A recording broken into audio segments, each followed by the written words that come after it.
reparler de sujets que nous avons pu évoquer il y a en particulier 2 ans. Donc j'en profiterai pour faire une petite interrogation écrite pour voir si tout le monde ne dormait pas au moment où nous avons parlé de la zonine. Comme ça permettra de vérifier les connaissances. Donc ce soir c'est à une enquête policière auquel je vous invite, un peu particulière, avec un sujet qui peut paraître, vous n'avez d'ailleurs jamais entendu parler, Nîmes en tant qu'atelier impérial, et pas sous n'importe qui, sous Auguste, le premier, le grand, le seul, puisqu'il sera suivi de nombreux autres Augustes, mais c'est lui qui a donné le nom, et qui fut le premier empereur, entre guillemets, et qui a institué, qui a créé ce type de gouvernement qu'on appelle le Principat, et qui est à l'origine donc de l'Empire romain.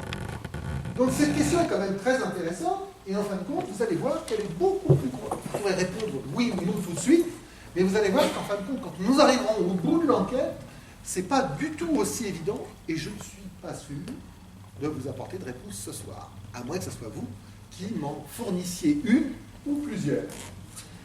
Donc, nous allons repartir sur Nîmes, que nous avions eu l'occasion d'aborder grâce au livre de Jean-Pierre Terrien. Vous vous rappelez, il y a 2 ans, le livre de Jean-Pierre Terrien, qui habite dans la région du Loir-et-Cher, côté de Blois, mais qui en été a longtemps travaillé dans le coin, qui est infographiste et qui est en même temps historien, avait fait un excellent bouquin sur Nîmes, sur le monnayage de Nîmes. Et d'ailleurs, nous retrouverons quelques-unes de ses... En plus, c'est un dessinateur, un illustrateur de talent et de goût. Donc on aura aussi quelques petits flashbacks et quelques petits rapports. Avant de commencer, donc, vous voyez, voilà notre sujet, je voudrais rappeler 2-3 petites choses, parce qu'en général, on passe assez vite. Ah, pardon. Ah oui, donc il est sensible. Hein. C'est comme le truc de Marchel, hein, faut pas appuyer trop fort. Vous rappelez qu'une réunion comme ce soir ne serait pas possible, justement, sans l'accueil, la conjonction d'un travail de plusieurs personnes, de plusieurs groupes. Et en tout premier lieu, je crois qu'il faut remercier la mairie d'Anduze, parce que chaque année, elle met à notre service cette salle, elle donne tous les moyens, elle se donne du mal. Alors ce soir, M. Gosselin n'est pas là, mais il a été avantageusement remplacé.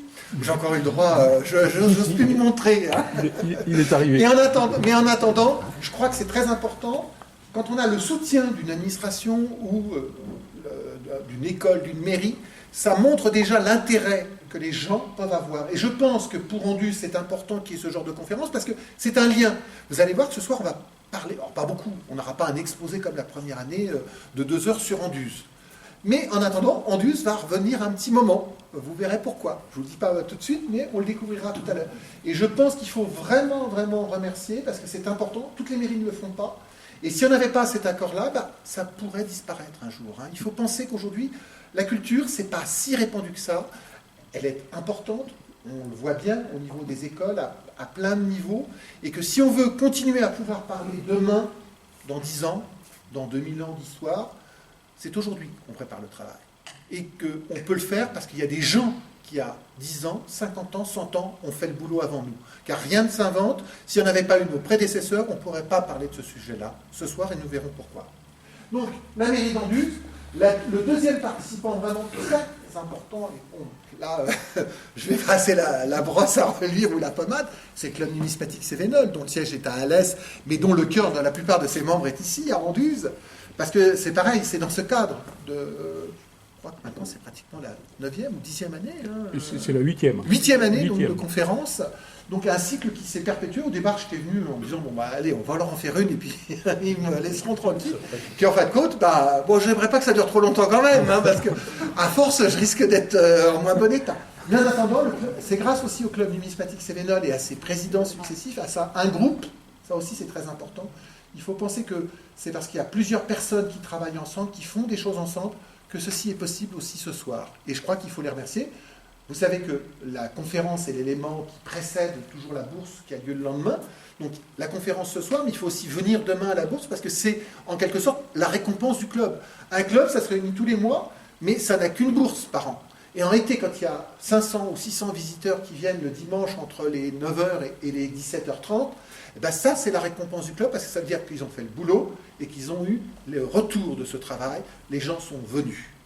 Enfin, 2 autres associés, la FFAN, donc c'est pour ça qu'on a commencé un tout petit peu en retard, on avait juste avant, au rez-de-chaussée, une réunion de la Fédération française des associations numismatiques. Alors vous allez dire, oui, bon, encore une fédération. C'est une fédération qui regroupe 40 associations et 3000 membres en France, des numismates. Et nous avons la chance, ici, d'avoir le président fédéral, qui est membre du club d'Alès, du cercle numismatique Cévenol, en la personne de Joël Mire. Donc ça veut dire que notre président de toutes les associations françaises et belges, parce qu'il ne faut pas oublier qu'il y a aussi des associations belges, eh bien, est présent parmi nous et fait partie du club numismatique Cévenol. Et justement, tout à l'heure, nous avions cette réunion pour remettre, parce qu'il y a toujours du travail, il y a toujours des choses à compléter, et avec les membres du bureau et les membres du club Cévenol, nous étions en train de mettre en place le futur travail, car on n'a jamais fini, il y a toujours quelque chose à remettre sur le métier, et on a de quoi faire. Donc s'il y a des gens qui ne savent pas quoi faire, qui sont intéressés par la numismatique, vous pouvez toujours venir au club Cévenol, on vous réservera le meilleur accueil. D'ailleurs, plusieurs personnes sont venues nous rejoindre après d'une conférence ou après la bourse, et je pense que c'est ça aussi qui enrichit notre domaine. Nous apportons de la connaissance et nous recevons de la connaissance. La connaissance n'a de valeur que si elle est transmise. C'est une sorte de course de relais, où en fin de compte, si nous ne passons pas ce relais, nous perdons quelque chose. Voilà. Je vais terminer sur cette introduction et nous allons donc passer tout de suite au cœur du sujet. Et nous allons partir et remonter 20 siècles pour découvrir donc, cette région. Alors là, c'est vrai que c'est un petit peu bizarre que ce soit le Parisien qui vous fasse une conférence et qui vous montre les avantages de la province de Narbonnaise. La Provincia, la première sur le sol. Je vous rappelle que ce n'est pas la première au sens provincial. La première province au sens provincial, c'est la Sicile, qui avait été acquise après la première guerre punique. Mais la première vraie province, celle qui a donné son nom à la région, à la Provence, c'est celle-là. Et elle a été conquise principalement à partir de 118, donc c'est suite à une guerre qui a opposé les Arvernes, qui étaient en dehors de cette région, aux Romains et en particulier aux différents peuples de cette région, donc avec leur roi Bituite, qu'en 121, la région est devenue romaine et qu'en 118, la première ville, la capitale, qui va être capitale pendant très longtemps, Narbo, a été fondée par Cneius Domitius Aenobarbus, un lointain ancêtre d'un empereur que nous connaissons bien pour ses nombreux méfaits, Néron. D'accord ? Donc ça, c'est pour nous resituer, et bien sûr, en plein... Là, vous aurez tous reconnu la région où nous nous trouvons, avec le Gard, et la ville qui va nous intéresser. Donc une province extrêmement grande, qu'on imagine toujours plus petite, mais qui allait pratiquement jusqu'à Toulouse, et qui contenait un ensemble de peuples qui allaient des Allobroges au nord, puisqu'on a des Allobroges ce soir, ils sont fidèles, ils viennent tous les ans. Et on allait donc jusqu'à cette région, avec ici donc, les vols carrégoniques, mais nous avions aussi les vols côté-passage dans la région de Toulouse. Mais nous n'allons pas nous étendre sur cette région, parce que notre sujet, autrement, nous n'aurions pas fini dans l'heure, grosso modo, qui m'est impartie. Nous allons le recentrer tout de suite sur cette région qui nous intéressera beaucoup plus ce soir, donc, qui est ce qu'on appelle la Civitas Nemosensis, donc cette cité de Nîmes, qui est quand même très importante, et qui comportait au 1er siècle avant notre ère 22 oppida. Les oppida, ce sont ces camps fortifiés, or qui peuvent être au sein d'une muraille, ou au contraire qui sont protégés par un piton rocheux. Et je vous rappelle que parmi ces oppidas, vous en aviez un que vous connaissez bien, qui s'appelait Anduza. Donc le territoire de Nîmes, dont vous avez la représentation ici, est une cité très importante, avec un territoire vraiment important, et qui est surtout un axe extrêmement important qui relie, alors je ne vous ai pas mis toute la carte puisqu'on est centré, mais qui relie l'Espagne, qui va être par ici, à l'Italie, par une voie que nous connaissons bien, qu'on appelle la voie domitienne, et qui reprenait l'antique voie grecque héracléenne, et qui a été construite au départ par Cneius Domitius, donc à partir du moment où il a conquis cette région. Donc voilà pour le cadre, disons, géographique général. Le cadre géographique plus particulier. Ce soir, nous allons nous centrer donc, sur le règne d'Auguste. Auguste, ce n'est pas son vrai nom. En réalité, il s'appelle Caius Octavius. Et on l'appelle, nous, en fin de compte, Octave aujourd'hui, mais en réalité, on l'appelait à l'époque Octavien. C'est le petit-neveu de Jules César par sa sœur, et en fin de compte, c'est aussi son héritier. Jules César a eu une seule fille. Alors, on commence les questions ou on attend un petit peu? Elle avait épousé qui, la fille de César? Julie, qu'elle s'appelait. Non, personne? Pas d'amateur, pas preneur? Bon, tant pis, c'était pompé, c'est raté.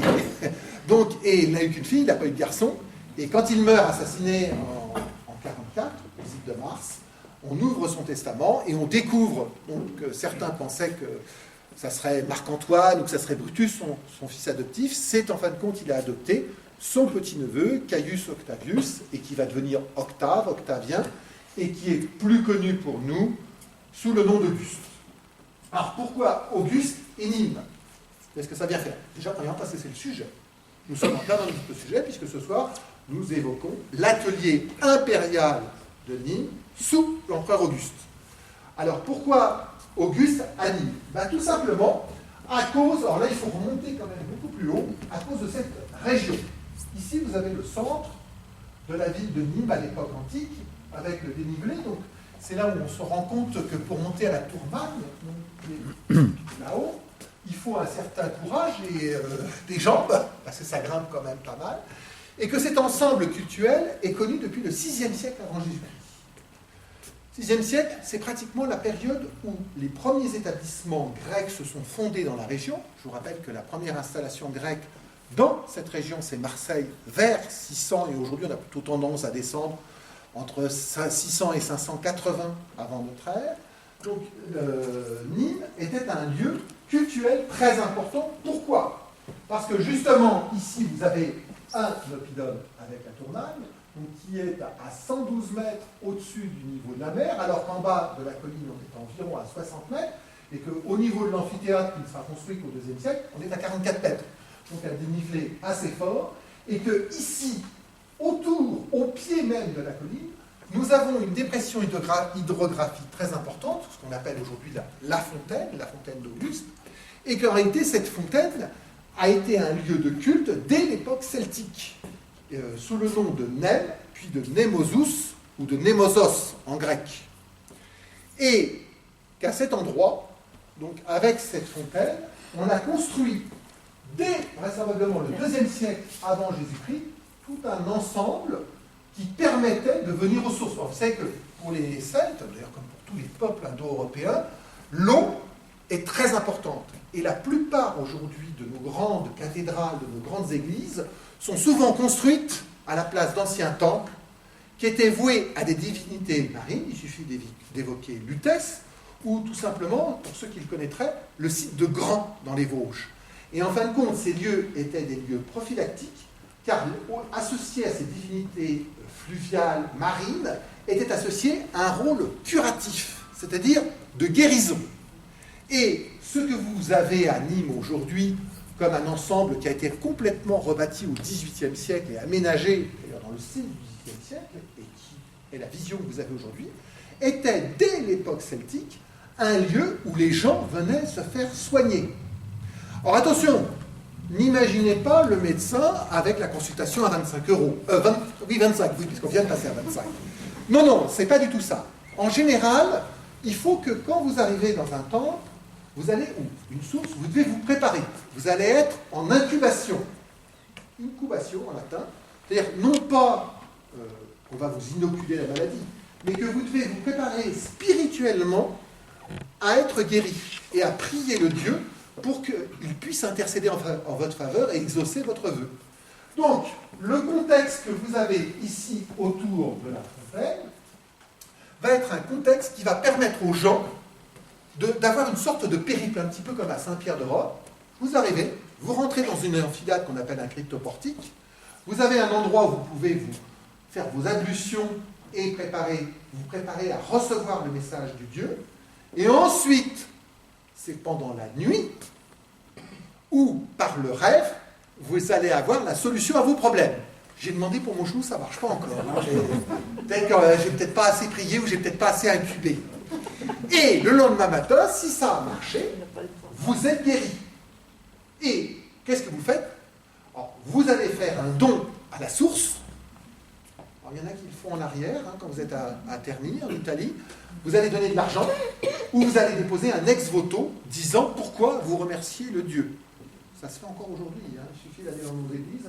Ceux qui connaissent certaines églises où on a des ex-voto à Marseille, ou en Italie, quand on jette de l'argent dans les fontaines, aujourd'hui c'est pour revenir, mais c'était en même temps pour se concilier les dieux. Et c'est tout à fait cet ensemble-là qui va être réménagé entre 25, alors là, attention, notez bien les dates, entre moins 25 et moins 15 à Nîmes. Et par qui? Par l'empereur Auguste lui-même. Octave donc était Octave, il est devenu Octavien à son adoption par son grand-oncle Jules César, et puis ensuite il y a eu ce qu'on appelle les guerres civiles. Les guerres civiles ont opposé l'Épide, Marc-Antoine et Octave. L'Épide a été rapidement liquidée, et puis il faut rajouter Sextus Pompée, qui était le dernier fils survivant de Pompée. Les deux premiers ont été, c'est-à-dire Sextus Pompée, et d'abord l'Épide et puis Sextus Pompée ont été rapidement éliminés. Et il n'est resté que Marc-Antoine et Octave, et vous savez ce qui est advenu. Marc-Antoine, après avoir épousé la sœur d'Octave, Octavie, est parti en Égypte. Il est tombé amoureux de Cléopâtre, il est tombé sous les charmes de la traîtresse, c'est ce qu'on appelle la vie inimitable. Et finalement, une guerre va éclater entre Marc-Antoine et Octave, et elle va se terminer, et ça c'est très important, je ne demanderai pas de retenir trop de dates, mais celle-là est vraiment très importante. Elle se termine par une grande bataille navale et terrestre. On parle toujours de la bataille navale, mais on oublie souvent la terrestre. C'est le 2 septembre 31 avant Jésus-Christ. C'est la bataille d'Actium, donc qui se trouve en Grèce, plus exactement aujourd'hui. Donc ça correspond, c'est en face de l'île de Corfou, la ville d'Ambracie. Et la flotte de Marc-Antoine et de Cléopâtre est battue. En réalité, elle s'enfuit, ils s'en sortent. Et Marc-Antoine s'enfuit avec Cléopâtre et vont se réfugier en Égypte, et l'armée romaine va finir par capituler, l'armée de Marc-Antoine va capituler, et il ne restera plus à Octave de se rendre en Égypte pour s'emparer de l'Égypte. Il voulait se débarrasser de Marc-Antoine, Marc-Antoine va se suicider parce que Cléopâtre lui a fait croire qu'elle était morte, et Cléopâtre, ne voulant pas participer au triomphe d'Octave, qui aurait été le clou du spectacle à Rome où elle aurait figuré, préférera, alors vous avez le choix, s'empoisonner, se faire mordre par un aspi, donc un serpent en se le posant au creux du bras, au creux du sein. Mais en attendant, la légende est née et l'Égypte va devenir une province romaine.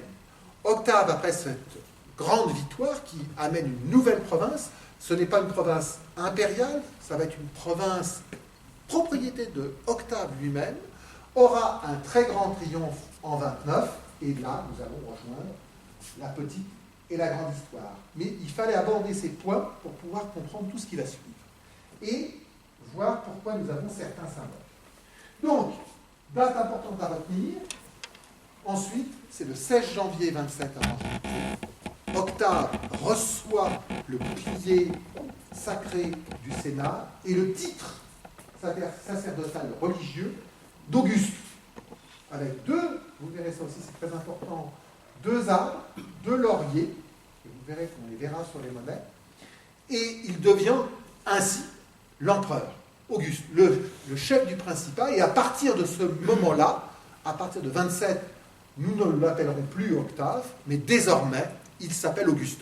Mais que ce soit Octave, Octavien ou Auguste, nous sommes avec le même personnage, né le 23 septembre 63 avant notre ère et mort le 19 août 14 après. Donc c'est quelqu'un qui est mort quand même très très vieux pour l'époque.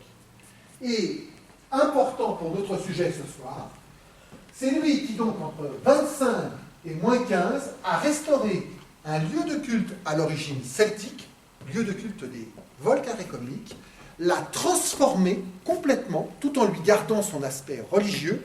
Et à partir de ce moment-là, on va lui donner un nouveau nom. Ça s'appellera, donc ce n'est plus un M, un lieu de culte, mais ça s'appellera l'Augustéon, c'est-à-dire une sorte d'ensemble architectural qui va permettre justement de lier cet endroit au culte. Et associer au culte du dieu Némosos, ou Némosos en grec, au culte impérial d'Auguste. Est-ce que c'est beau? Est-ce que tout le monde suit? Bon, pour l'instant, je n'en ai pas encore vu qui baille ni qui dort. Non, c'est bon? C'est clair pour tout le monde? On peut continuer, alors. Eh bien, c'est parti. Alors, allez, j'ai voulu vous faire un petit peu, donc vous allez avoir... Donc, je pense que tout le monde connaît Nîmes dans le coin. Je pense qu'il y a même des Nîmois, même sinon de cœur, du moins d'adoption, et peut-être même des résidents à Nîmes. Vous aurez donc tous reconnu aujourd'hui le plan de La Fontaine, Mais ces plans sont beaucoup plus anciens, ils datent du XVIIIe siècle, et on va en voir même du XVIIe. Pourquoi? Parce qu'il y a eu des grands travaux d'aménagement sous le règne de Louis XV, à partir de 1720, et les grands travaux ont surtout porté sur la période 1738 à 1759. Alors, retenez bien ces dates aussi, parce qu'on va en reparler ensuite. Et vous avez donc, à ce moment-là, le plan du réaménagement. Aujourd'hui, là, ici, si on continuait tout droit, on arriverait ici, là, tout en bas, c'est la gare. Hein. Et là, on est au pied. Donc ici, on est dans l'Augustéum. Et là, tout en haut, vous avez la Tourmaille.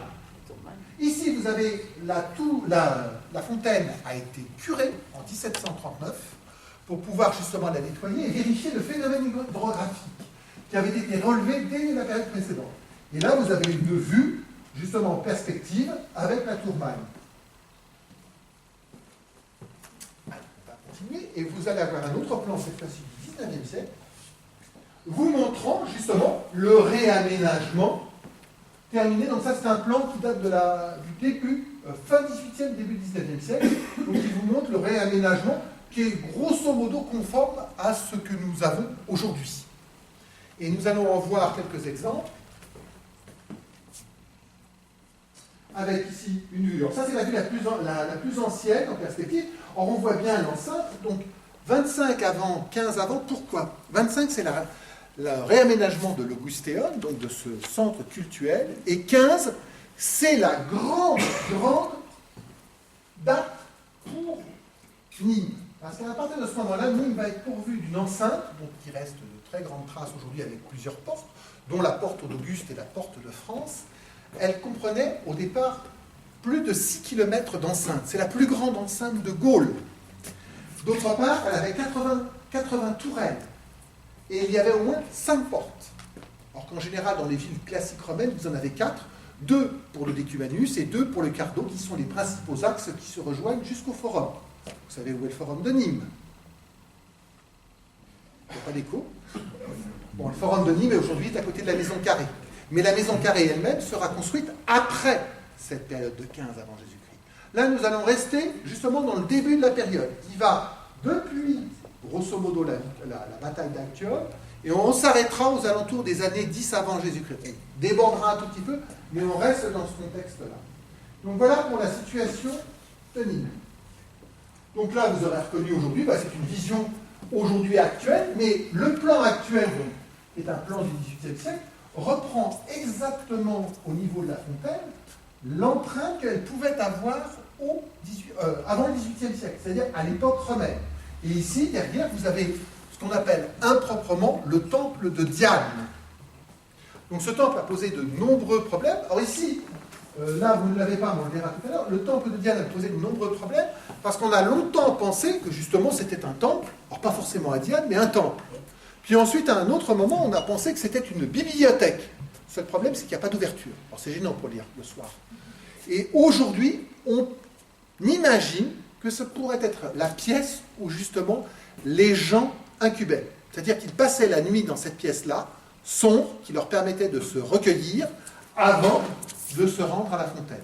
Et de l'autre côté, nous avions ce qu'on appelle le cryptoportique. Vous allez voir une vision un peu plus précise de la fontaine, justement de l'autre côté. Alors là, nous avons l'autre côté, et ici, à l'époque romaine, nous avions le cryptoportique qui permettait, c'était l'entrée, en fin de compte. Les gens pouvaient se reposer là avant d'aller dans la chambre d'incubation, et bien sûr de faire leurs ablutions à la fontaine. Et là, vous avez une photo du début du XXe siècle sur les cartes postales qui vous montre qu'on a reculé à nouveau la fontaine, et pour vous montrer le phénomène hydrographique, descend jusqu'à une profondeur de 13 mètres et crée un tourbillon naturel qui permet justement de montrer que c'est un lieu et qui fait qu'il a été considéré comme sacré dès l'époque celtique. Alors pourquoi je vous parle de tout ça et quel rapport avec Auguste et un atelier impérial romain? D'idée ou pas d'idée? Ou vous attendez la suite? Eh bien tout simplement parce que ici, dans cette zone-là, au XVIIIe siècle, en 1739 exactement, ont été trouvés 2 coins romains. Qu'est-ce que c'est qu'un coin? Alors là, on le verra un petit peu plus tard, c'est un coin, c'est ce qui sert à frapper les monnaies. Et on a trouvé quoi? 2 coins d'Auguste. Donc gardez en mémoire cette information, nous en aurons besoin tout à l'heure.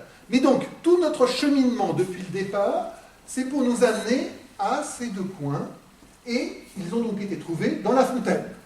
En général, à Rome, on jette des petites pièces rouges aujourd'hui. Avant, on jetait des petites pièces jaunes ou blanches. Là, on a trouvé deux coins. Coins, ça pèse lourd en général, c'est pas forcément très grand, vous verrez tout à l'heure. Il va falloir se poser la question, pourquoi? Voilà une vision donc, du temple de Diane, aujourd'hui, on va peut-être montrer du temple de Diane, et le monument était encore complet jusqu'à la Renaissance, et là, je suis désolé, mais c'est les protestants, c'était devenu une église au 8e siècle, et pendant les guerres de religion, les protestants se sont emparés de Nîmes, et la première chose qu'ils ont fait, c'est de détruire l'église, et c'est pour ça qu'elle est dans cet état-là, tel que nous l'avons aujourd'hui. Elle est d'ailleurs pas sans rappeler un petit peu les Arles, pour ceux qui connaissent excusez-moi, j'ai un trou. À Arles, quand vous êtes au cercueil, c'est le long de la voie, et vous avez une petite église aussi, et ça fait tout à fait penser à ça. Donc là, nous avons l'état actuel, et voilà une autre vision. Alors, ça a été sublimé à l'époque romantique, parce que c'était des vieilles ruines, donc début 19e, et l'état aujourd'hui actuel. Donc, vraisemblablement. Alors, donc, on avait pensé que c'était une bibliothèque, parce qu'ici, nous avions des niches, et vous savez qu'à l'époque, le livre en tant que livre n'existe pas. Ce sont soit des papyri, ou soit des rouleaux. Mais simplement, donc, pendant très longtemps, ça a été une théorie qui a couru, c'était même dans Grenier. Grenier, qui était le principal livre sur l'archéologie gallo-romaine dans les années 30. Le seul problème, c'est qu'on a retrouvé des documents, et quand on les met on ne range pas les documents comme ça, on les met en travers, parce qu'en réalité, ils s'enroulent.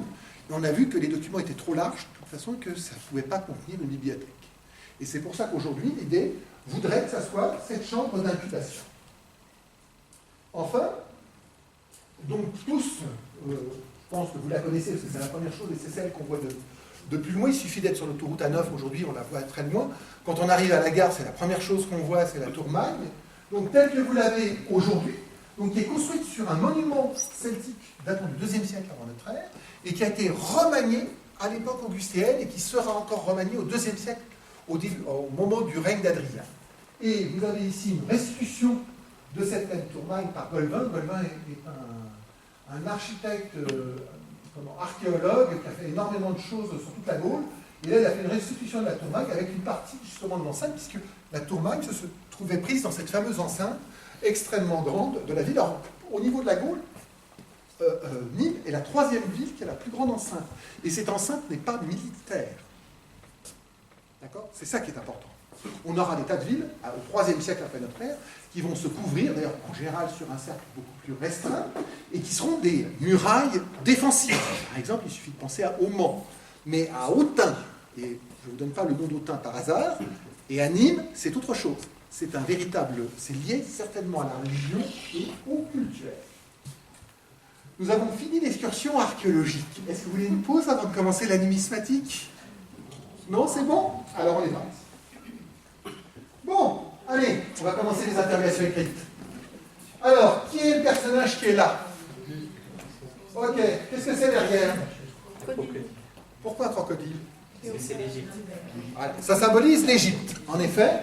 Et sur cette monnaie, là, si on voulait vraiment, elle n'est pas tout à fait complète, mais c'est une monnaie en général assez rare et assez dure à trouver.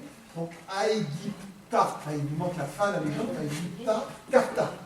L'Égypte capturée, l'Égypte conquise.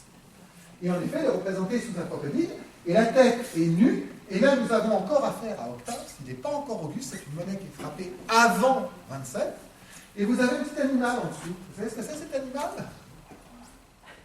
C'est le Capricorne. Qu'est-ce que c'est qu'un Capricorne? C'est pas un animal, c'est un mythe. Et pourquoi le Capricorne sur les monnaies d'Auguste? Auguste est né le 23 septembre 63 avant notre ère. Sous quel signe? Non, le Capricorne le 23 septembre. On va, allez, sortez, terminé. Non, c'est la balance. Il est balance, notre brave Auguste.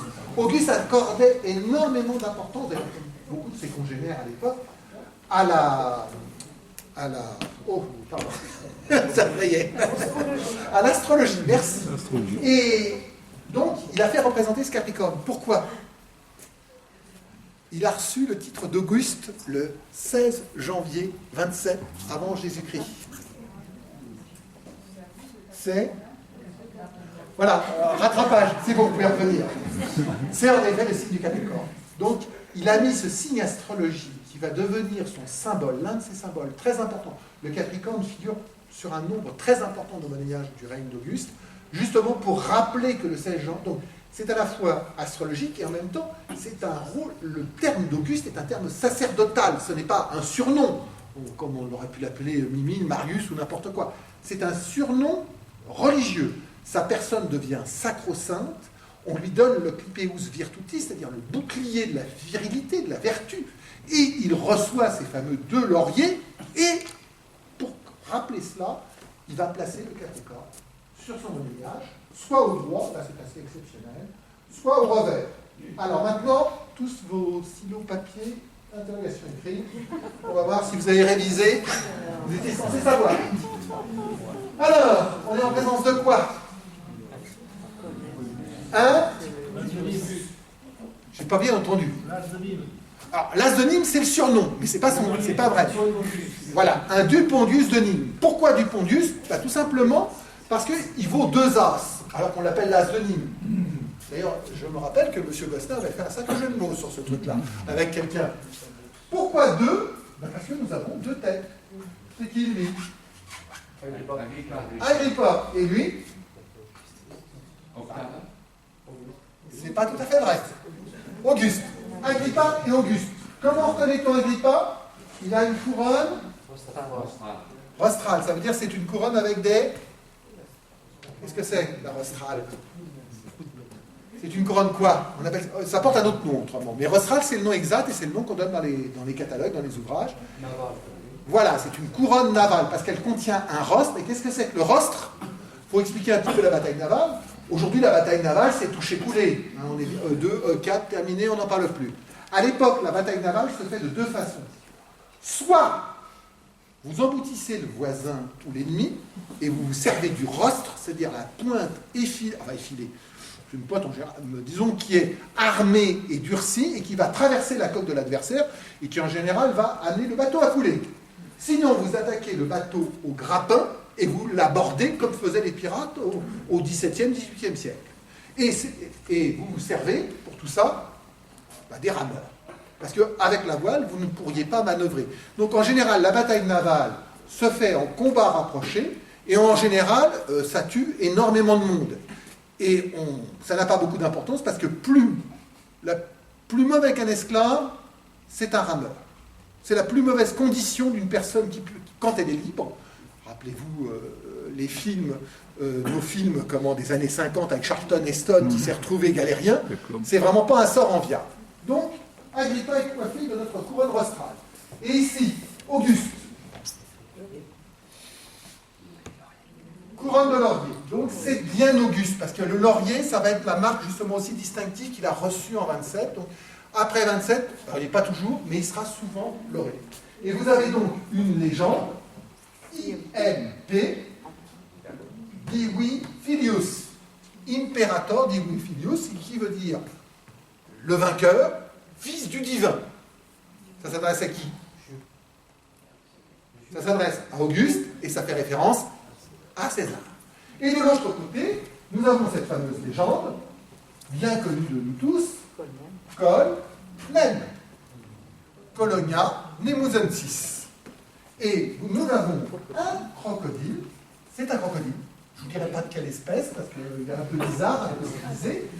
Le crocodile porte une chaîne autour du cou, cette chaîne est reliée à un palmier, et au pied du palmier se trouvent 2 palmes. Là, vous avez un exemplaire, c'est la monnaie qui, avec l'as de lion, a été le plus frappée et qui a le plus circulé. Les premiers exemplaires ont été frappés vers 27 avant Jésus-Christ, c'est-à-dire au moment où Octave devient Auguste. Et les dernières émissions ont été frappées, grosso modo, jusqu'à la mort d'Auguste. Auguste, je vous rappelle, je vous l'ai dit tout à l'heure, meurt en 14. 19 août 14. Alors là, allez, on va voir. Vous vous rappelez qu'on avait parlé donc de... Vous avez eu un exposé de 2 heures, très complet et tout. C'est un Dupondius de quel type, celui-là? 3. Pardon? 3. Alors, qui dit 3? Allez, on va voir un petit peu. 3, d'accord. Et autrement, il y a 3. Autre chose? Non, personne d'autre? Il y avait si peu de monde qui était là ce jour-là? Ah bah dis donc, c'est pas terrible, hein? Bon, bah c'est un groupe 2, hein, je suis désolé. Eh oui, parce que pour qu'il y ait groupe 3,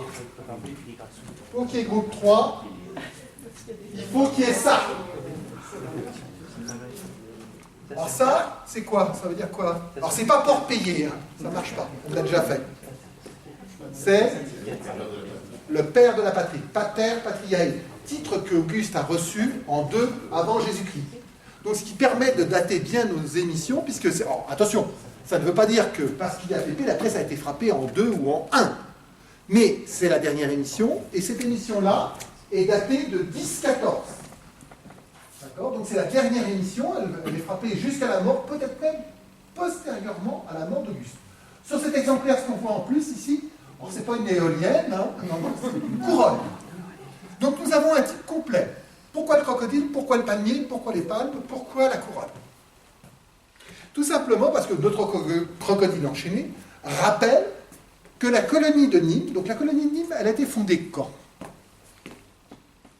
Et par qui?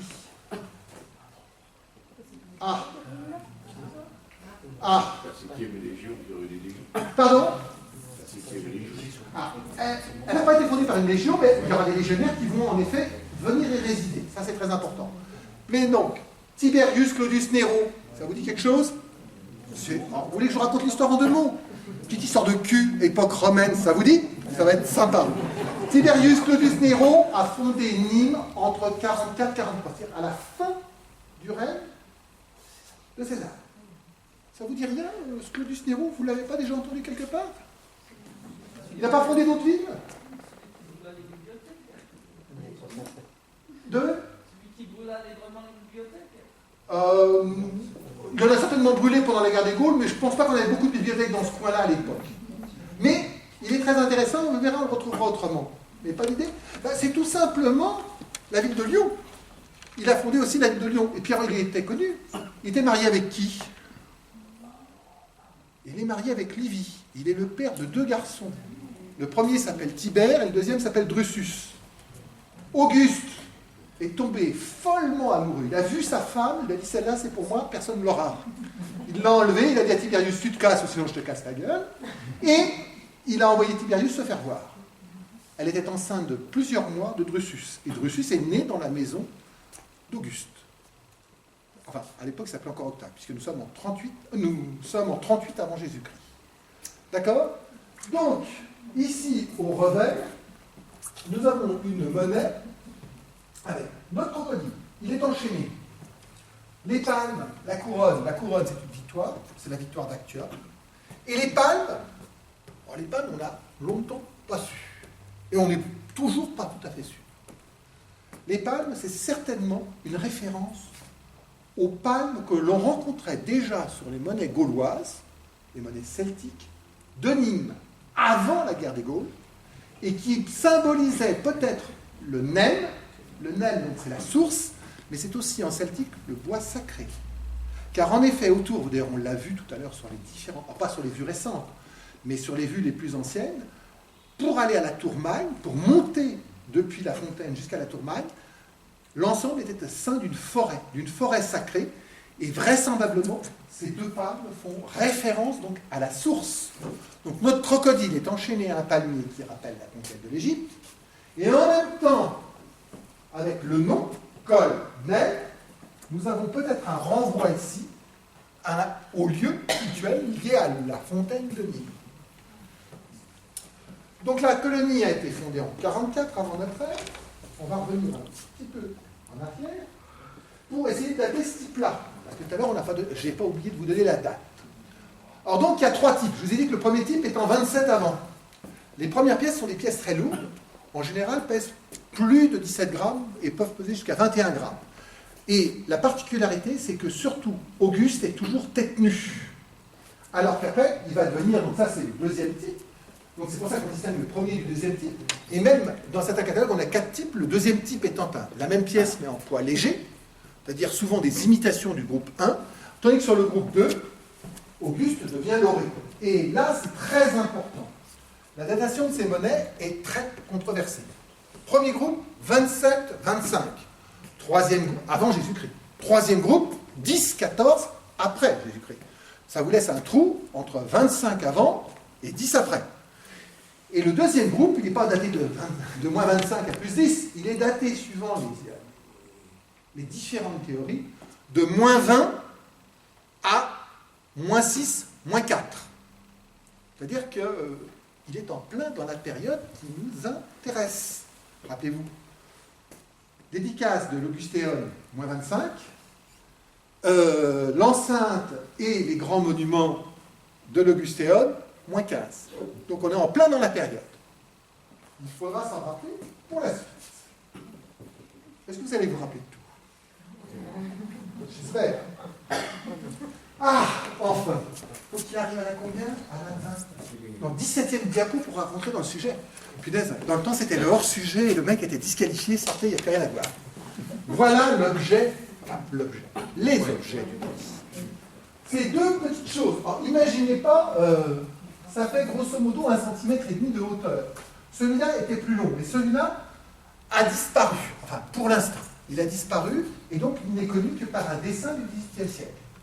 Voici les deux objets qui ont été trouvés dans la fontaine de Nîmes et qui sont l'objet de notre sujet ce soir, en 1739. Deux coins d'Auguste.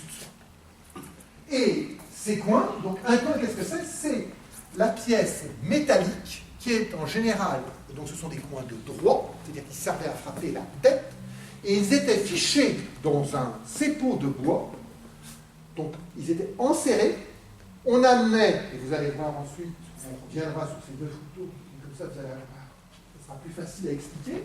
Voilà. Le coin donc de droit est mis ici, on a un coin de revers, et au milieu, on insère ici ce qu'on appelle un flanc. Un flanc, c'est la monnaie quand elle est disque métallique et qu'elle n'a pas encore été frappée.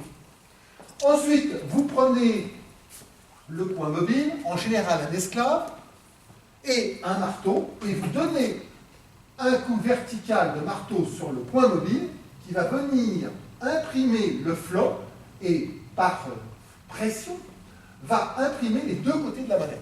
C'est ce qu'on appelle la frappe monétaire. Alors la seule chose, c'est qu'on n'a pas forcément tous les renseignements, c'est pour ça que je vous ai mis ici 2-3 renseignements, vous voyez, qui vous montrent est-ce que les monnaies étaient tenues par une tenaille, est-ce que le coin était tenu à la main, ou au contraire, est-ce que lui-même pouvait être tenu par une tenaille? Pourquoi? Parce que je n'ai pas besoin de vous dire que lorsque vous commencez à frapper une monnaie, ça va, mais quand vous en frappez 10 à la suite, à la fin de la journée, je ne vous dis pas les poupées, hein, où on devait changer souvent l'esclave, sinon le marteau. Et donc vous avez ici le processus de fabrication monétaire. Vous avez au-dessus un dessin tiré justement de ce fameux bouquin sur l'As de Nîmes que j'avais présenté il y a 2 ans. Et en dessous, je vous ai mis, alors, très controversé, cette monnaie de Titus Carissus. Titus Carissus est un magistrat, donc en général, un magistrat, donc c'est une monnaie laïque quand même. Et en général, les monnaies étaient frappées par les magistrats qui étaient au nombre de 3 et se passeront à 4 sous Auguste en début de carrière. C'est ce qu'on appelle le Vingitira et c'est le début de la carrière. Et parmi les fonctions, l'une des fonctions était l'un des 3 personnes qui ont le droit de frapper les monnaies. Et ici, donc, vous avez une monnaie de Titus Carissus qui fut un collaborateur de Jules César. Et au droit, vous avez une légende Moneta. Vous connaissez cette déesse? Ça veut dire, oui, qui a dit? Junon. C'est tout à fait Junon. Et moneta vient du verbe monere en latin qui veut dire l'avertisseuse. Pourquoi? Alors là, c'est là où l'histoire rejoint la légende. Il faut remonter beaucoup plus haut. Nous sommes en 390 ou en 387 avant Jésus-Christ. Les Romains ont perdu la bataille de l'Allia et ils sont assiégés par des Gaulois. Des Gaulois qui ont envahi Rome. Un seul endroit résiste, le Capitole. Le Capitole où se sont réfugiés les derniers défenseurs. Et les Gaulois assiègent et voudraient bien prendre la ville. Et les Romains, qui sont à l'intérieur de ce Capitole, sur cet axe, c'est-à-dire cette colline, un oppidum en quelque sorte, ils commencent à avoir très faim. Une nuit, des Gaulois réussissent à grimper sur la colline et sont prêts à s'emparer du Capitole. Tout le monde roupille, les soldats, les chiens. Oui, tout le monde, sauf Exactement. Sauf les oies, qui vont se mettre à jaser, et donc immédiatement les soldats vont être réveillés et vont pouvoir repousser les envahisseurs. Vous savez ce qui est arrivé? On a bouffé les chiens. Bah oui, ils n'avaient pas fait leur boulot. Et de là, les oies étaient consacrées à la déesse Junon, et Junon, l'avertisseuse, Junon Monérée, Junon Moneta, celle où est fabriquée la monnaie. Car c'est sûr, l'Arx est dans ce temple que les premières monnaies, vraisemblablement, sous la République, furent frappées. Mais là, c'est absolument pas sûr, et c'est là où la légende peut rejoindre, ou au contraire se disjoindre de l'histoire. Mais plus intéressant, pourquoi je vous dis cela? Parce qu'au revers, et c'est là où les historiens ne sont pas d'accord aujourd'hui, vous avez ça, vous avez ça, vous avez ça, et vous avez ça. Vous avez ni plus ni moins qu'une scène de frappe monétaire. D'accord? Sauf qu'ici, là, l'exemplaire, c'est pas facile de trouver un exemplaire qui est juste en bon état, mais ici, vous avez une couronne laurée. Donc, dans le temps, on a dit, le coin de bois, le coin de revers, toc, le marteau, toc, et les tenailles pour tenir le flanc. C'est QFT. Et ça a été accepté. Sauf que certains, aujourd'hui, disent que ça, ce n'est pas la frappe militaire, mais que ça, en réalité, ce n'est... Alors, c'est soit un bonnet des Dioscures, c'est les Dioscures, c'était ces deux frères, Castor et Pollux, qui sont très importants dans la légende de Rome, puisque c'est eux qui ont remporté, qui ont permis la victoire de la bataille du lac Régil en 496 avant Jésus-Christ. Le seul problème, c'est qu'en général, quand on a un Dioscure, et ce bonnet qui est l'ancêtre du bonnet de la liberté, c'est l'ancêtre du bonnet féminin, en général, il est toujours surmonté d'une étoile. Mais il y a un autre dieu qui a le bonnet, c'est Vulcain. Vulcain, le dieu des enfers, l'Héphaïstos grec. Ça peut être très très bien les deux, parce que Vulcain, c'est celui qui tient les forges aussi. On peut donc très très bien avoir soit des coins monétaires, ou soit un revers dédié à Vulcain, mais qui en réalité renvoie à la fabrication monétaire. Donc, monnaie qui pose problème. Mais plus intéressant, vous savez qui était Titus Carisius? Là, c'est plus dur, ça, déjà. Titus Carisius est donc un collaborateur proche. Et apparemment, ce n'était pas sa première fonction de César. Donc, on est en 46. 46, c'est au moment où César a ses premiers triomphes, va aller combattre les derniers Pompéiens qui se sont réfugiés en Espagne et va les vaincre à Munda en 45. Donc, c'est un personnage important. Il est nîmois. Et vraisemblablement d'une grande famille nîmoise. Voilà. J'en dis pas plus, on continue. On revient à nos coins. On revient au coin. Donc, nous avons... Ah, vous voyez, par rapport à la photo suivante que nous avons vue, le coin, ce n'est pas quelque chose de carré, c'est quelque chose de conique, qui peut être plus ou moins long, alors là, certainement de façon exagérée. Ça, en général, ce sont les coins, ils font en général entre 1,5 et 3 cm d'épaisseur, et qui sont, en général, vraiment coniques et vidés, ce qui est normal, puisque la surface de la pièce, là, il faut imaginer que vous avez, en haut, il fait 20 mm de diamètre, donc 2 cm. Donc, ce n'est pas grand du tout. C'est en quel métal? C'est du bronze. Et du bronze qui sert à frapper de l'argent.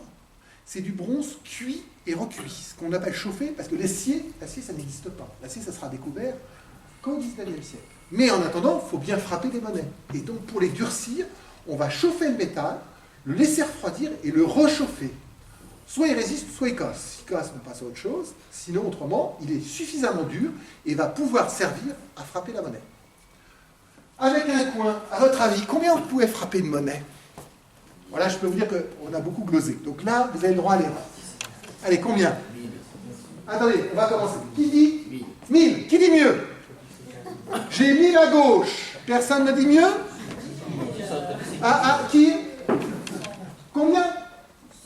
100. Bon, sortez. C'est bon. Allez, on va prendre moins déjà. Allez, qui dit mieux que 1000? 10 000. 10 000, la droite. 10 000. Il y a 15% de frais, hein, attention. Allez, 10 000, personne ne dit mieux? 5 000. Ça commence à être déjà plus intéressant, là. On voit un connaisseur, monsieur. Alors, rien d'autre?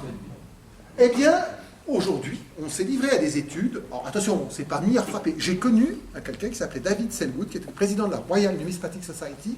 J'ai frappé monnaie en cours, il y a une trentaine d'années.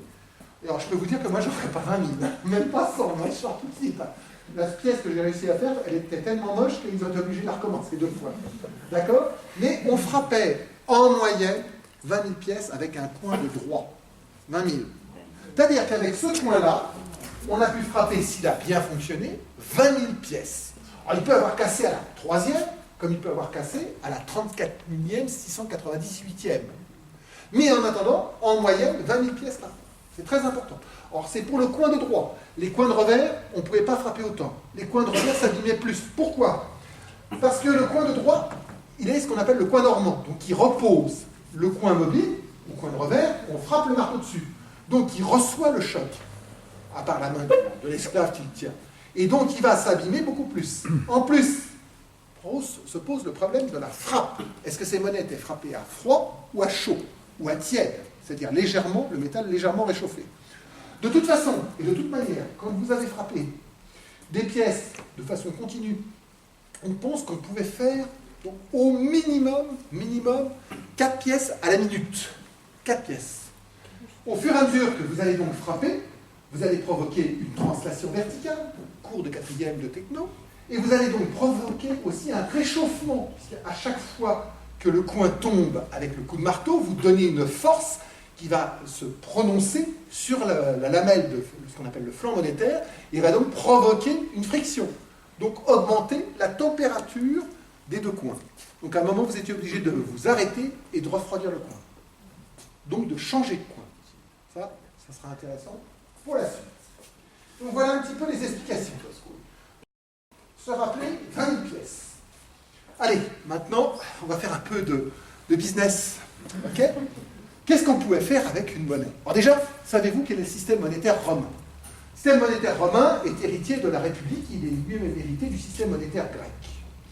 À l'époque d'Auguste, Auguste va faire une grande réforme monétaire, mais qui avait déjà été entamée par son grand-oncle César. La monnaie de base, très rare, l'aureus, denarius aureus, de l'or, monseigneur, de l'or. C'est une pièce d'or qui pèse environ 8 grammes 40. Donc, aujourd'hui en grammes. À l'époque, c'est taillé selon la livre romaine. On taillait 40 à 41 auréi dans une livre. C'est-à-dire que vous preniez une livre de romaine qui pèse environ 325 grammes. Et dedans, quand on vous donnait une livre, vous deviez rendre, une fois que c'était terminé, 40 auréi. S'ils étaient trop lourds, vous le fondiez. S'ils étaient trop légers, vous aviez une amende. C'est ça. Et la monnaie va être frappée comme ça, pratiquement jusqu'au XVIIIe siècle. Et les pesées, les degrés d'erreur sont d'1 carat. 1 carat, c'est 0,04 centigrammes. À l'époque, les balances sont quand même pas si mauvaises que ça. Et c'est normal, c'est de la balance romaine.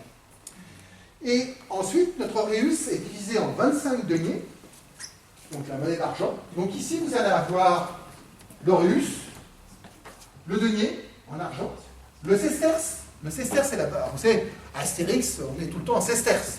Mais le sesterce, il est très peu frappé à l'époque d'Auguste, c'est surtout après.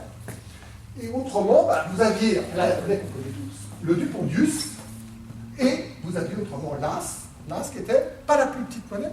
Il y avait encore 2 monnaies qui étaient plus petites, le semi et le cadran, mais qui étaient un petit peu la monnaie de base. Et avec ces monnaies-là, donc 1 aureus égale 25 deniers, 100 sesterces, 200 dupondii, 400 as. Donc quand vous avez un aureus, c'est quelque chose. L'aureus, c'est la paye d'un légionnaire de César, à peu près au moment de la guerre des Gaules. Un denier, allez, on va voir. Vous voyez? À quoi ça pouvait servir l'as? Hein, c'est quoi l'as, pour ceux qui n'ont pas eu le temps de lire? Allez, c'est une entrée au bain. C'est-à-dire que les Romains passaient leur temps, bon, en tout cas ceux qui en avaient les moyens de se distraire, et donc là, c'était l'entrée que payait un Romain pour aller passer sa journée au bain. Pas cher, hein, on voudrait bien aller se faire masser aujourd'hui. Enfin, là, le massage était payant en plus. Le dupondius. Le dupondius, c'est grosso modo ce qu'il vous faut pour une journée, pour une famille, en pain. D'accord? C'est-à-dire que, alors à l'époque, on se nourrit, d'ailleurs, on ne se nourrit pas que de pain, on se nourrit de brouets de céréales, c'est ce qu'il faut pour faire vivre une famille pour une journée. Un sesterce, le sesterce est peu utilisé à ce moment-là, c'est grosso modo un bon coup de pinard, ce qu'on boira tout à l'heure, à l'apéritif, offert par la mairie. Donc ça va vous coûter des sesterces, monsieur le maire, hein, je vous préviens. J'espère que vous avez ce qu'il faut. Donc, un sesterce, c'est 1 litre de vin, déjà dans une bonne taverne. Parce que sinon, autrement, ça coûte qu'un as, hein, la piquette. D'accord? Le denier. Alors, denier, à quoi ça peut servir? Allez, le denier, c'est une journée de travail d'un bon ouvrier. Donc, c'est déjà une monnaie très importante. L'auréus, qui vaut 25 deniers, c'est la paie d'un soldat dans l'armée de César. Le denier, c'est aussi le prix d'une prostituée. D'accord? Donc, une prostituée, ça coûte une journée de travail à l'époque. Et autrement, un esclave, il va falloir débourser 25 auréus. Ok? Voilà pour le système monétaire. Donc ça va être intéressant parce que ça va permettre d'avancer. Vous vous rappelez, notre coin sert à frapper 20 pièces. On n'a pas encore dit que c'était 20 pièces. Alors, voilà. Comment on a toutes ces informations? Parce que les Romains sont des gens extrêmement précis. Ils gardent des traces de tout. Ils écrivent tout. Bon, ils écrivent, oui, mais on n'a pas forcément tout, puisque la plupart du temps, c'est écrit sur du papyrus. Et aujourd'hui, le papyrus, on n'en conserve que très peu. En plus, quelquefois, on a eu, rappelez-vous, les 2 grands incendies de la bibliothèque d'Alexandrie sous César, et puis ensuite, à la fin du IVe siècle, donc beaucoup de documents ont disparu. Mais heureusement pour nous, une science exacte, qu'on appelle l'épigraphie, qui est le fait de graver les légendes, et en général les dédicaces, sur de la pierre. Et la pierre la plus noble, le marbre. Et ici, vous avez la dédicace de l'Augustéum, donc qui est dédiée à l'empereur Auguste, pour justement la réflexion de cette fameuse source qui va devenir le temple de l'Augustéum, cet ensemble cultuel que nous avons lu, et qui est donc dédié et daté surtout, comment ça s'appelle, grâce de 25, grâce à la légende. Donc c'est une légende dative, puisque nous avons la forme ici Augusto, et nous avons l'indication du consulat, consul, ou consuli, puisqu'on est au datif. Vous avez vu que les petits mots séparatifs sont faits sous forme de petits cœurs. C'est une très belle lettrine de l'époque augustéenne. Nonum designato. Ça veut dire quoi? Là, il y a des latinistes, là, quand même, parmi les plus anciens. Si les jeunes n'en ont pas fait, je pense que les plus anciens s'en rappellent. Alors, ça veut dire quoi, nonum designato? Consuli nonum designato? Ah bah, pauvre France, hein, on est mal barré. Consul désigné pour la 9e fois. Nonum, c'est 9, c'est les chiffres ordinaux. Et decimo imperatur octavo, c'est-à-dire qui a reçu la 8e acclamation impériale. Et c'est ce qui nous permet de dater les monnaies. Les monnaies romaines, vous n'aurez jamais écrit dessus, frappé en moins 40 ou en plus 30. Les monnaies sont datées par la puissance vénitienne, par le consulat, par les titres, père de la patrie, et par les acclamations et les autres titres qui peuvent être adjoints. Et on a toute une sorte de panoplie qui nous permet justement de savoir quand l'empereur a reçu tel titre, et c'est ce qui nous permet de dater non seulement les stèles, mais aussi les monnaies. Et on arrive, pour certaines monnaies, à être précis entre le 10 décembre et la fin décembre de l'année. Parce qu'il y avait un changement entre la puissance vénitienne et le consulat. Donc c'est très pratique. Par contre, il y a des fois où on est beaucoup moins précis que ça. Mais il fallait donc que je vous montre cette dédicace. Alors, voilà ici, vous avez le catalogue, donc le catalogue général des monnaies de la Bibliothèque nationale. Vous savez que la Bibliothèque nationale, donc ce qu'on appelait dans le temps la Bibliothèque Richelieu, pas celle qui est Mitterrand, hein, celle qui est rue de Richelieu, au 58, qui est installée là depuis le XVIIe siècle, contient le cabinet des médailles qui a plus de 500 000, enfin même on est aujourd'hui à presque 550, voire peut-être 600 000 monnaies. Ils sont en train de recompter, ils sont en train de déménager. Et la collection des monnaies romaines n'est pas la moins importante, et vous avez ici une page du catalogue des monnaies de l'Empire romain. Le premier volume a été publié en 1978, et pour l'instant on est bloqué à Trajan, et on a 2 volumes sur la période du IIIe siècle. Avant qu'on voit la fin de l'Empire, ça devrait être dans 100 ou 150 ans, à peu près. Et celui, de toute façon, celui qui a écrit le premier volume ne fera pas le dernier de toute façon. Et là, vous avez donc la page, une des pages consacrée à Auguste, Et donc, vous avez deux ateliers, Caesar Robusta, donc c'est les dernières monnaies ici. Alors, Caesar Robusta, c'est l'Espagne. Et ensuite, vous avez l'atelier de Nîmes. Ah, enfin, ça y est, Nîmes. Alors, comment en est-on arrivé à Nîmes? Et là, il faut remonter un tout petit peu. Pardon. Ça ne veut plus monter. Ah oui, je ne suis pas sur la bonne main. Voilà. Non. Hop. Voilà. Ben, à cause de ça. Donc, en 1739, on découvre deux coins dans la fontaine de Nîmes, celui-ci et celui-là. Deux coins, de droit. Celui-là disparaît malencontreusement. On ne sait pas ce qu'il est devenu. En réalité, vous allez comprendre, on l'a retrouvé. Ces deux coins, donc, vont être donnés au cabinet du roi. À l'époque, le roi, c'est Louis XV. Depuis la mort de Louis XIV, le médailler qui se trouvait à Versailles, pour ceux qui regardent la série Versailles, à côté de la chambre du roi, revient à Paris. Il est ramené après la mort de Louis XIV et va être mis au cabinet des médailles, parce qu'il va devenir le cabinet des médailles, dans la bibliothèque Richelieu, donc qui était là où on rassemblait tous les trésors qui avaient pu appartenir au roi. Et au cours de son histoire, au XXe siècle, un savant numismate français, Pierre Le Gentilhomme, 1909-1947, ça commémore cette année le 70e anniversaire de sa mort, et va découvrir en 1946 que ce coin a servi à frapper une monnaie du cabinet des médailles, même deux, voire trois, si on en a retrouvé une autre depuis. C'est-à-dire que ce coin, rappelez-vous, on frappe combien de monnaies avec un coin 20 000 pour le droit. On a 3 pièces au cabinet des médailles de monnaie d'Auguste qui ont été frappées avec ce coin de droit. Ah, c'est quand même c'est une belle enquête, c'est un fruit. Et Pierre Le Gentilhomme va donc conclure que les monnaies qui ont été frappées avec ces deux coins, alors ce coin-là et ce coin-là, qu'on n'a plus, ont été frappées automatiquement. Si les coins ont été jetés dans la fontaine de Nîmes, c'est que les monnaies ont été frappées à Nîmes. Et elles ont été frappées avant que les coins ne soient là. On n'a pas d'abord jeté les coins et allé les rechercher pour frapper des monnaies, on a d'abord frappé, et ensuite, quand on n'en avait plus besoin, on les a jetés. On ne jette pas les coins. Les coins, on fait ce qu'on appelle, on les biffe, en général. C'est-à-dire qu'une fois qu'ils ne servent plus, on les détruit. Pourquoi?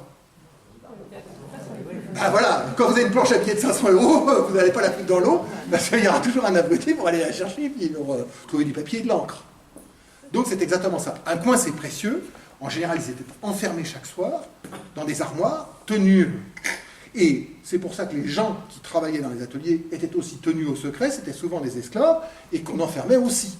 Donc les coins qu'on a retrouvés à Nîmes, automatiquement, ça peut être 3 choses. Soit des objets de faux monnayeurs, soit des objets qui ne servaient plus, qui ne remplissaient plus la mission pour laquelle ils étaient censés opérer, soit on ne sait pas. Alors, on reprend le dossier et on va revenir aux monnaies. 2 coins trouvés en 1739 dans la fontaine de Nîmes, qui ont servi à frapper des monnaies. Donc, on a retrouvé des monnaies qui ont été frappées avec au moins le coin du haut, le coin du bas étant attribué à l'atelier de Lyon. Vous avez ici un denier, ici, qui a été frappé avec ce coin-là. Alors là, il est gentil, Laurent Schmitt, mais comment il fait à partir d'un papier? Parce qu'on a cru pendant très longtemps que le coin d'Auguste, le deuxième coin, était perdu. Et en 1977, Michel Denain, conservateur au cabinet des médailles des collections de monnaie françaises, dans un tiroir de faux, enfin un tiroir de deux côtés, vous savez, quand vous avez 500 000, une de plus, une de moins, vous ne faites pas... Eh bien, il a retrouvé le coin d'Auguste de Lyon. Eh bien, attendez, s'il est de Lyon, il n'est pas de Nîmes. Oui, mais parce que cette monnaie-là, première émission de l'atelier de Lyon, avec la 10e acclamation, rappelez-vous, hein, dédicace de l'Augustéum, 8e acclamation impériale. Ici, 10e acclamation impériale, c'est 15 avant Jésus-Christ. 15 avant Jésus-Christ, c'est normalement l'ouverture de l'atelier de Lyon. Et toutes ces séries-là étaient données par Jean-Baptiste Giard et d'autres avant lui à l'atelier de Lyon. Et l'autre, là-haut, ces pièces-là, cette pièce-là que vous avez là, qui est frappée avec ce point-là, est donnée à l'un des 2 ateliers espagnols. En effet, les monnaies n'étaient pas toutes frappées à Rome à ce moment-là. Elles étaient frappées un petit peu partout dans l'Empire. Vous aviez au Portugal Émérite, En Espagne, Caesar Augusta et Colonia Patricia. Et en Gaule, Lyon, d'ailleurs Lyon qui va devenir le principal atelier d'Auguste et qui le restera jusqu'à la réforme de Néron, en 64. Alors, si le coin a été jeté à Nîmes, qu'est-ce que foutent les pièces à Lyon? Là, ça devient un peu compliqué. C'est bon, vous suivez toujours ou il faut que je reprenne? C'est bon, c'est clair? Je vous ai dit, hein, une enquête policière. À côté, Agatha Christie, c'est du gâteau. Et le colonel Moutarde a tué la secrétaire avec quoi? Avec un coin de verre. Voilà notre coin, ici, que nous avons vu tout à l'heure de forme conique, ici à plat.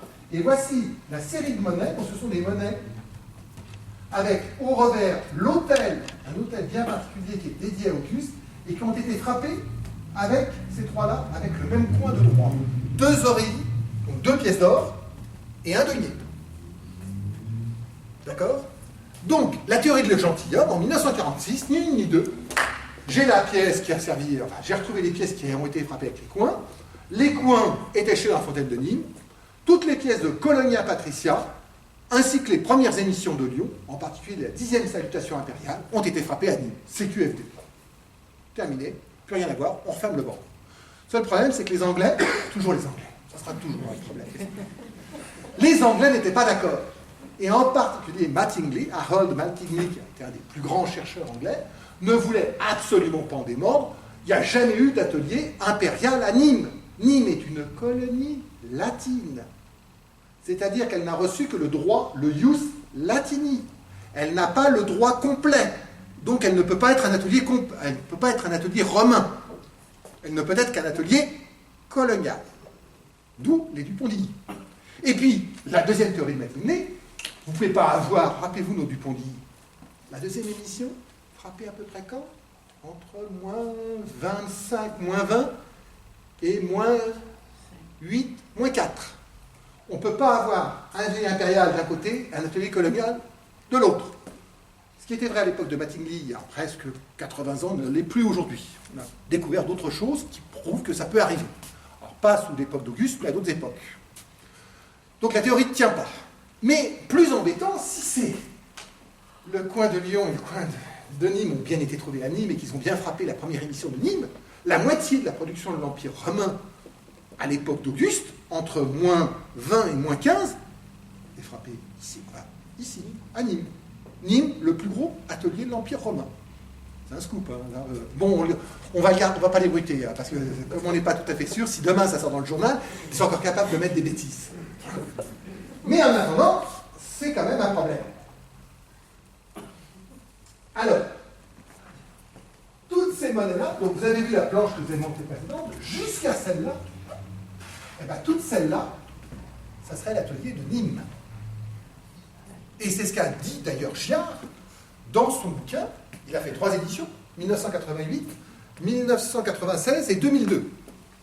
Et il a dit, c'est Lyon. C'est Nîmes. Par contre, Lyon, ça ne peut pas marcher. Lyon, le deuxième coin, ne peut pas avoir été frappé à Nîmes, c'est pas possible, elles ont bien été frappées à Lyon. Mais alors là, ça se complique. Et vous les voyez, c'est les premières éditions, et en particulier, on retrouve notre fameux denier au taureau cornupel avec la 10e acclamation. On a donc 2 coins trouvés à Nîmes en 1739, qui ont servi d'un côté à frapper des pièces à Nîmes, tandis que le deuxième coin trouvé à Nîmes aussi a servi à frapper des pièces à Lyon. Le premier coin, parce que là on a une datation relative pour l'atelier de Nîmes, ont été frappés en général en 20-19 pour l'atelier de Colonia Patricia. Donc on serait dans une période allant de 20 à 18. Et celles de Lyon, là par contre vraiment bien datées, sont frappées de 15 avant Jésus-Christ. Donc il faut imaginer, là vous êtes tous bien, c'est bon? Vous êtes prêts? Ça va être dur.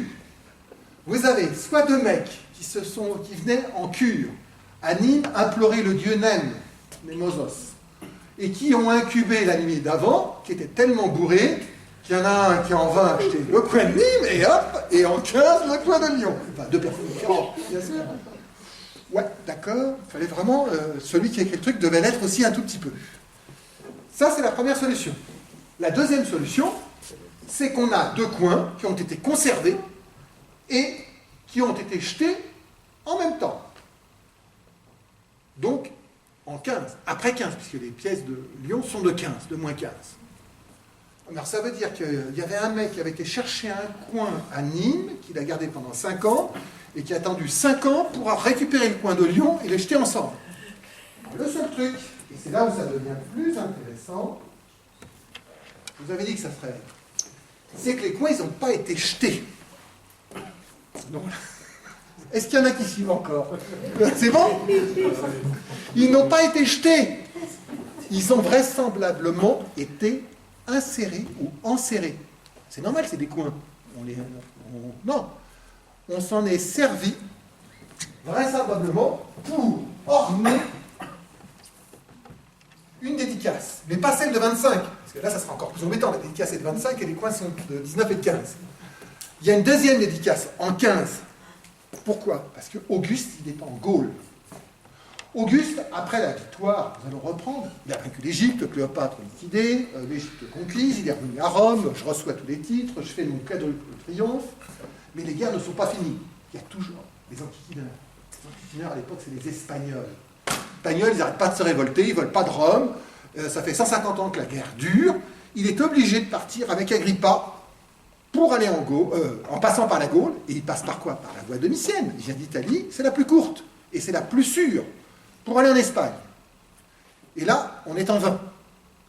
Et puis il va revenir une deuxième fois, il va même résider en Gaule pendant 3 ans. Et Agrippa réorganise, d'ailleurs c'est ce qui nous permet d'avoir le réseau routier que nous avons aujourd'hui.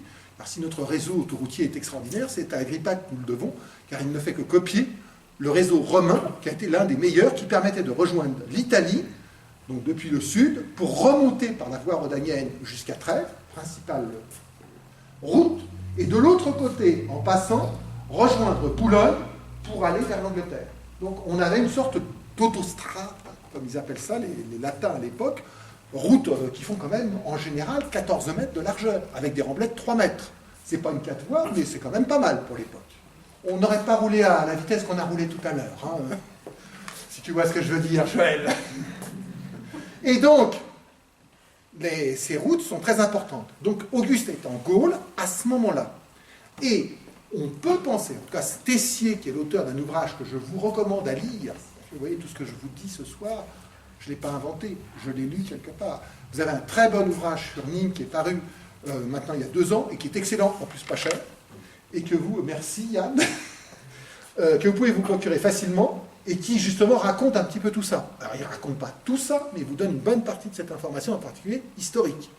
Et donc Auguste est en Gaule avec Agrippa. Alors pas forcément ensemble, et on sait qu'il est venu à Nîmes, et que c'est certainement sur sa cassette personnelle qu'il a payé une partie des travaux de l'Augustéon, et surtout de la construction de l'enceinte.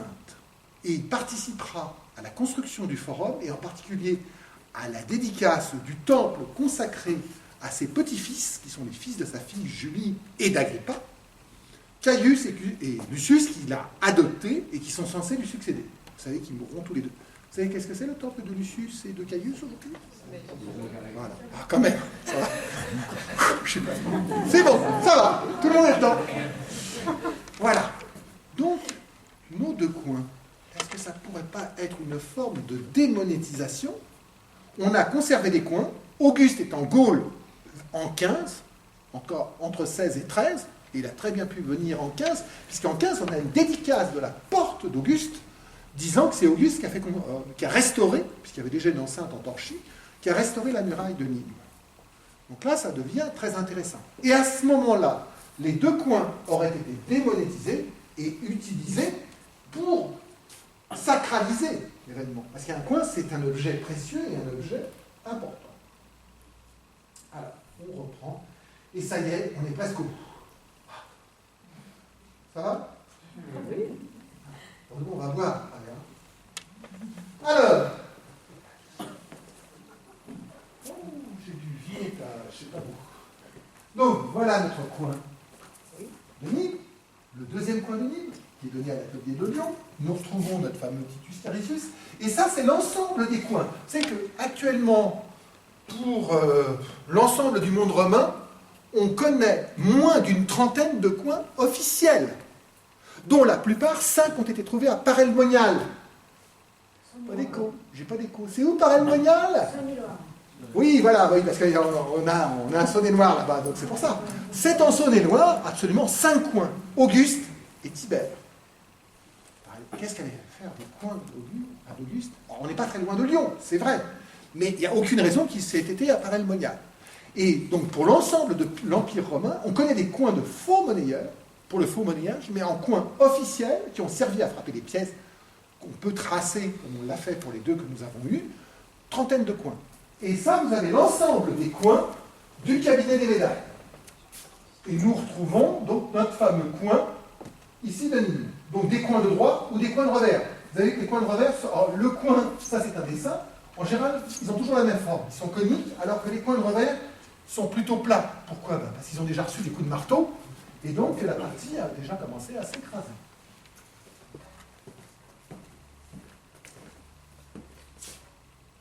Alors, il est arrivé le moment important. Est-ce que Nîmes a été un atelier impérial sous Auguste? Je vous le demande. Donc là, vous avez l'auréus. C'est le droit de l'auréus, c'est donc ce droit a été frappé avec ce coin-là. Et là, je vous ai remis les photos agrandies du coin et les 3 pièces qui sont de mon coin de droit. Alors, à votre avis, Nîmes, atelier impérial, qui est pour? Bah oui, levez la main, attendez, comment voulez-vous que je le sache là? J'ai tout le monde. Ça, pour? C'est tout? Bon, d'accord. Qui est contre? Bon, alors, non, on va être plus clair. Qui s'en fout? Je trouve pas, après un exposé comme ça, où je vous ai apporté des tas de documents, des tas de preuves, des tas d'éléments, vous n'avez pas plus d'avis que ça? Heureusement qu'on ne votait pas pour un président de la République la semaine dernière.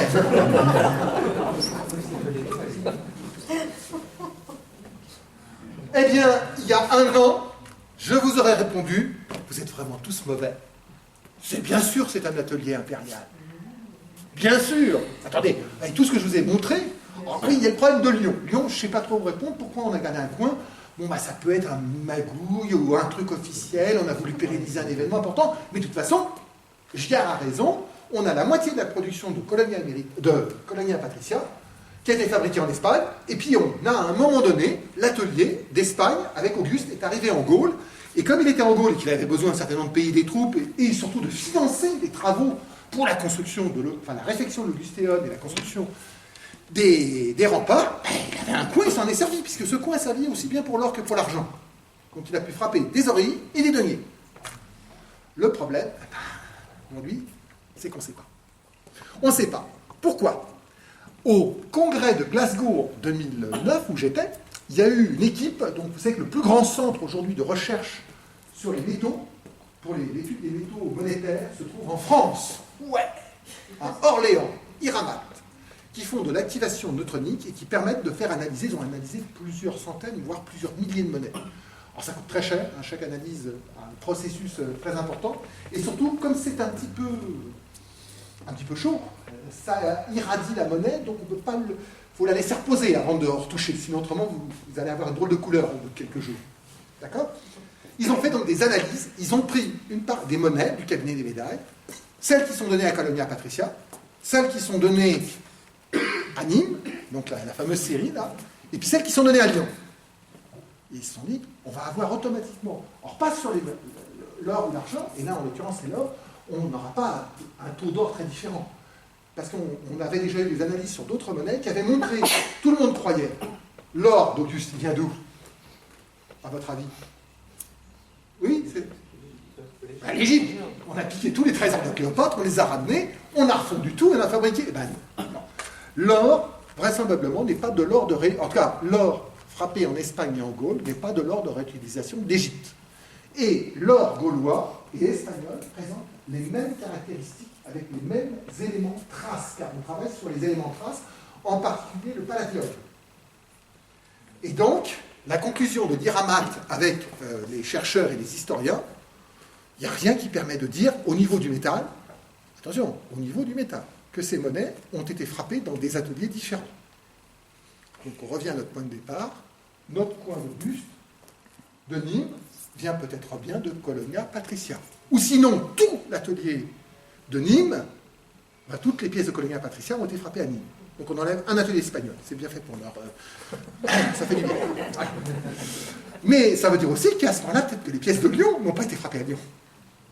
Donc, pour l'instant, les chercheurs disent, l'état actuel de nos connaissances, avec ce que nous avons comme éléments, et malgré toutes les théories qui ont pu être mises en place depuis 1739, parce que dès 1758, il y avait un chercheur qui avait dit, mais si on a trouvé un coin, c'est peut-être que les monnaies étaient frappées à cet endroit-là, car en effet, les coins ne se déplacent pas. En général, les coins restent dans l'atelier, sauf les coins de faux monnayeurs, et sauf les ateliers militaires, parce qu'en général, quand un général se balade avec ses monnaies, qu'il a des troupes à payer, il est obligé d'avoir les coins avec. Sinon, autrement, à un moment donné, il n'a plus d'argent, il ne peut plus payer. Ou il faut qu'il appelle dans l'atelier le plus proche en disant « il faut me livrer ». Les autres ne sont pas sûrs, et puis ce n'est pas forcément facile. Donc, voilà l'état de la question. Voici l'Auréus, et là, je vais vous montrer deux deniers.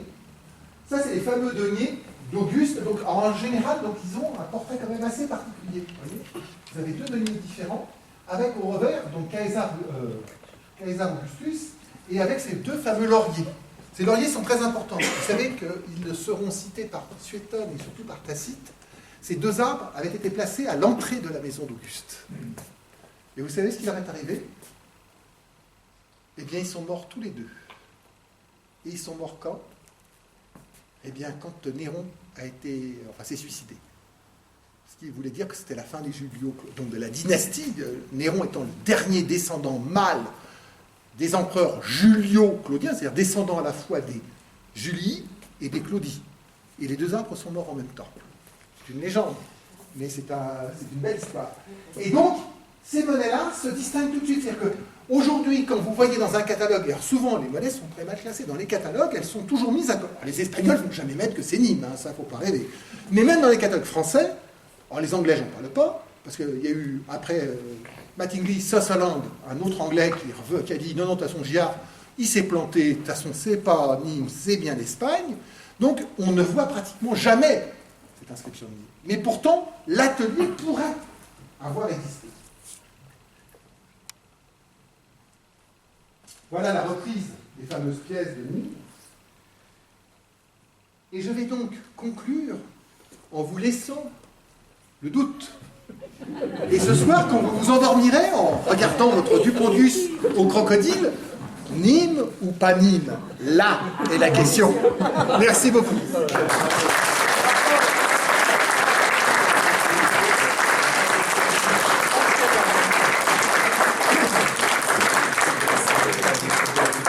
Est-ce que vous avez des questions, des critiques ou autre chose? On veut savoir si c'est Nîmes ou non. Ah, il y a quelqu'un qui n'a pas compris. Je vais recommencer tout depuis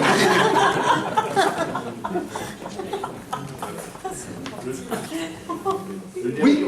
Le dernier Auréus, vous avez montré, alors il serait censé être français. Ah non, il n'est pas censé. Donc c'est une pièce du cabinet des médailles. Voilà, celui-là, donc pour Giard est encore vivant, il n'est pas tout jeune, il est 1932, donc il n'est pas tout frais. Pour lui, c'est Nîmes. Giard continue à croire que c'est Nîmes. Simplement, donc l'article de 2009, congrès de Glasgow qui a été publié en 2011, aujourd'hui, les scientifiques, et Arnaud Suspenne est le grand spécialiste aujourd'hui des ports augustéens, c'est lui qui travaille sur le trésor de Martigues, c'est lui qui a, vous avez peut-être vu qu'en 2014, nous commémorions un événement bien particulier. C'était quoi en 2014 ? Voilà. Le 2000e anniversaire de la mort d'Auguste, il y a eu une très belle exposition qui n'a pas eu du tout de succès au Grand Palais sur le sujet, avec un très beau catalogue. Et donc, on classe toujours ces monnaies, enfin les Français, l'école française, pensent que c'est Nîmes. Mais aujourd'hui, les scientifiques doutent un petit peu, parce qu'il n'y a pas de preuve tangible.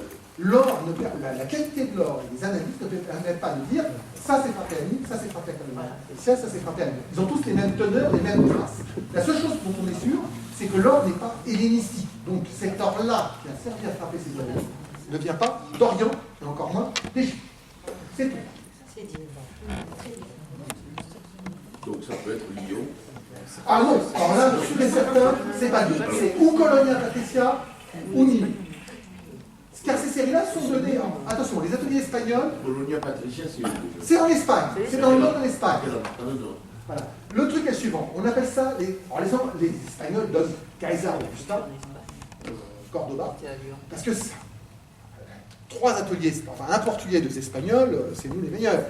Les Anglais disent atelier 1, atelier 2, atelier 3. Ils ne se mouillent pas. Mais les Anglais, quand ça les arrange, savent très bien faire la chose. Et les Français, eux, jusqu'au 19e siècle, donnaient l'atelier espagnol. Le premier à avoir remis le classement d'août, c'est le Gentilhomme, 1946. Il retrouve une pièce qui a le même coût. Donc il dit, c'est pas possible, en effet, cette pièce-là, normalement c'était l'Espagne, on va le donner à Nîmes.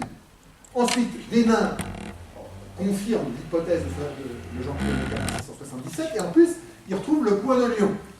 Mais il dit, non, là, il y a une trop grosse différence, et Giard, qui publie le premier catalogue en 76, puis ensuite en 88, puis Lyon en 84, dit, non, Lyon, c'est Lyon, mais Nîmes, c'est Nîmes. Les Anglais, sur ce, disent, non, non, de toute façon, ils sont encore plantés, ça reste à l'Espagne, si bien qu'aujourd'hui, c'est pour ça que vous avez un gros problème sur ces séries-là, et qu'elles sont, en fait, les monnaies sont rares. Il y en a moins. Colonia Patricia est un gros atelier. Il a plusieurs, on va dire une cinquantaine de coins. Une cinquantaine de coins, donc c'est une grosse émission. Pour Nîmes, pratiquement là, il y a 30 pièces au cabinet des médailles, il y en a sur les 30, il y en a 12 qui sont liées par les coins, en denier ou hors par les coins. C'est-à-dire qu'on trouve des appareillages défrappés avec les mêmes coins de droit. Donc ça veut dire une petite fabrication. Et là, on va faire pencher en faveur de Nîmes. Les analyses, par contre, répondent par le contraire. Et en général, aujourd'hui, comme nous sommes des scientifiques et que nous croyons que ce que nous voyons, et en plus, souvent en Saint-Thomas, c'est les analyses scientifiques en dernier lieu qui donnent raison. Mais si aujourd'hui je rende cette monnaie-là, je ne vous la rendrai pas comme une colonie spéciale. Je vous la collerai automatiquement. Mais on n'a pas étudié la fréquence dans les trésors monétaires. Alors, les trésors monétaires ne sont pas si nombreux que ça, cette période-là, un fait exprès. Et d'autre part, c'est pour ça que les Anglais, quand même, ne sont pas toujours idiots. C'est pourquoi ils avaient dit atelier 1, 2 ou 3, parce que ces pièces-là, on ne les trouve pas forcément en Espagne.